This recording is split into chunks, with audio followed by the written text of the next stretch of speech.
Bonjour, ici Mathieu de Ludovox.fr, bienvenue dans ce Ludo Chrono. Aujourd'hui, je vais vous parler de Books of Time, qui est un jeu pour 1-4 joueurs de 14 ans et plus et des parties de 45 à 60 minutes.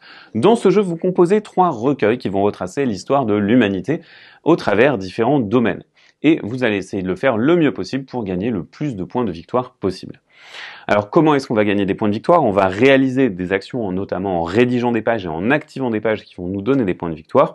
Mais en fin de partie, on marquera également des objectifs qui vont se trouver ici en fonction de ce qui se trouve dans nos livres, dans nos recueils, mais on a également la possibilité de gagner des points de victoire de façon alternative sur ce plateau civilisation en grimpant sur les pistes. Voilà pour le principe du jeu. Maintenant, comment est-ce qu'on joue? Eh bien, on va tout simplement jouer en tour de joueur. Je vais jouer mon tour, je vais faire une action parmi 6 disponibles. Ensuite, je peux bénéficier, si je le souhaite, d'un événement de chronique qui se trouve ici. C'est la fin de mon tour. On passe au joueur suivant, puis au joueur suivant. Une fois que tout le monde a joué, on tournera une page de la chronique. Et lorsqu'on ferme le livre de chronique, eh bien, la partie s'achève. On calcule les scores finaux avec notamment les objectifs, les ressources qui nous restent et quelques petits points ici. Et le joueur ou la joueuse qui a le plus de points remporte la partie.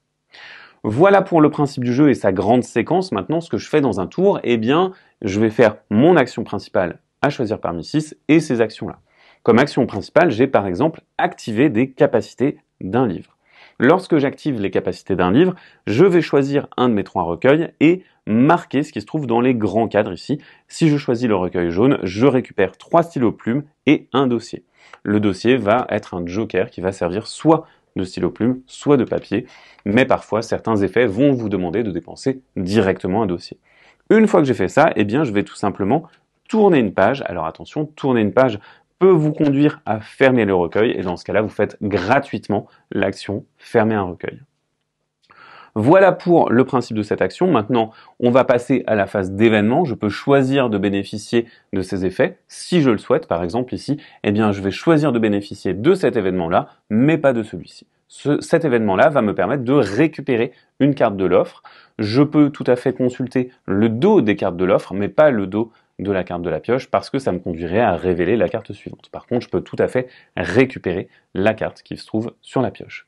Ici, je vais donc par exemple récupérer cette carte-ci. Elle va rentrer par la gauche et elle va chasser toutes les cartes vers la droite. Et ici, on va remplacer l'offre tout simplement.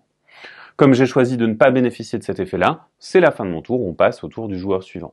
Le joueur suivant joue son tour avec son action obligatoire et ensuite il choisit ou pas de déclencher les événements, puis le joueur suivant, comme tout le monde a joué puisqu'on a installé pour 3 joueurs, on tournera ensuite une page de chronique et on aura accès à des événements différents. C'est à nouveau à mon tour. Maintenant que c'est mon tour, eh bien, je vais pouvoir faire une autre action. Par exemple, je pourrais très bien choisir de rédiger des pages. Alors, rédiger des pages, qu'est-ce que ça veut dire? Eh bien, ça veut tout simplement dire que je vais pouvoir payer le coût des pages qui se trouvent dans mon lutrin personnel. Je peux le faire autant de fois que j'ai de ressources et que je le souhaite. Et ceci pour tout simplement placer des pages dans le recueil correspondant. Par exemple, ici, eh bien, je vais tout simplement rédiger cette page pour un coût de 1 papier et un stylo plume que je vais venir payer. J'ouvre mon recueil, je place la page, je referme mon recueil. Mais attention, lorsque je fais ça, je vais également gagner l'effet du petit cartouche blanc. Ici, ça me permet de récupérer une nouvelle carte. Et donc, je vais pouvoir récupérer une nouvelle carte qui va s'insérer ici et je vais pouvoir placer une nouvelle page. Par exemple, dépensant donc 3 stylos et je vais pouvoir placer cette chose-là qui va me rapporter également un stylo. Et donc, je vais pouvoir continuer comme ceci jusqu'à ce que j'ai rédigé toutes les pages qui m'intéressent. Une fois que j'ai terminé d'écrire, vous voyez qu'ici j'ai laissé un trou, et bien on va le laisser là. Par contre, dès que je récupère des nouvelles cartes, eh bien ça chassera seulement celle-ci qui viendra se placer ici. Attention, ici j'ai laissé un espace dans la rivière, mais l'offre doit être immédiatement complétée dès qu'on récupère une carte. Voilà pour cette action, rédiger des pages. Alors comme je vous le disais, on a la possibilité, naturellement ou pas, de fermer un recueil. Parce que votre recueil, au bout d'un moment, eh bien, vous allez arriver à la dernière page. Si vous activez cette page-là, vous allez le fermer. Lorsque vous fermez un recueil, eh bien, vous allez le rouvrir page par page et vous allez marquer tout ce qui se trouve dans les petits cartouches blancs. Ici, par exemple, 2 points de victoire que vous allez marquer ici. Ici, je récupère un stylo plume. Et ici, je récupère une page. Lorsque vous arrivez à la première page, à la couverture, vous vous arrêtez, vous avez réouvert votre recueil et vous allez pouvoir rebénéficier des effets et de ses capacités.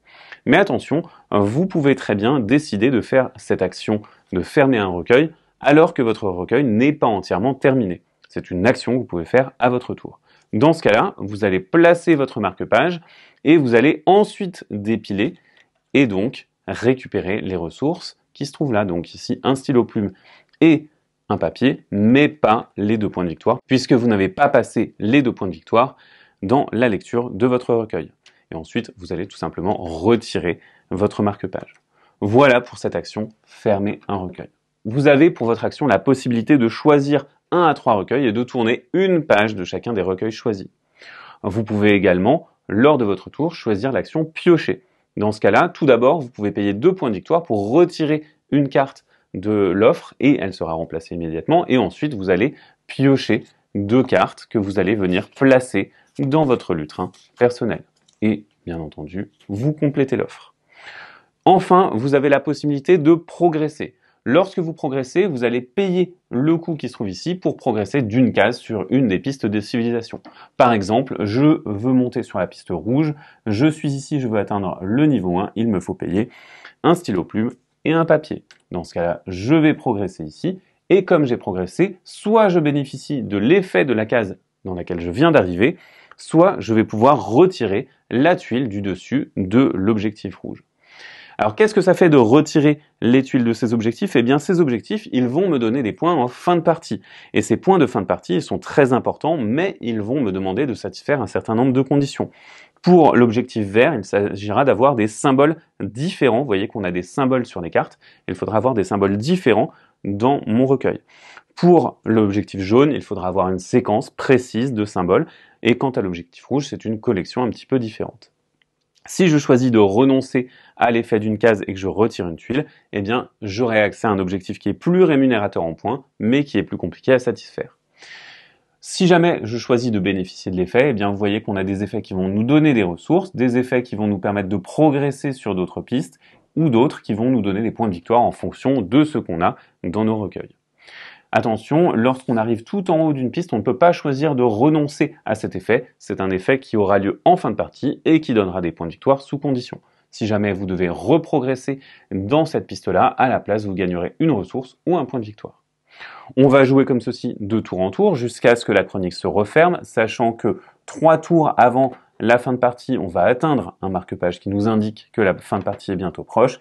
Et lorsque la chronique est entièrement fermée, vous allez marquer des points pour les ressources qui vous restent, pour les objectifs qui se trouvent sur le dessus de vos piles, pour les endroits que vous avez atteints ici avec votre marqueur de civilisation. Le joueur ou la joueuse qui a le plus de points remporte la partie. Voilà pour Books of Time. Il s'agit donc d'un jeu dans lequel vous devez récupérer des pages et les séquencer au bon endroit de votre recueil. Tout ceci pour marquer le plus de points de victoire. Maintenant, c'est à vous d'écrire votre histoire. À bientôt sur ludovox.fr.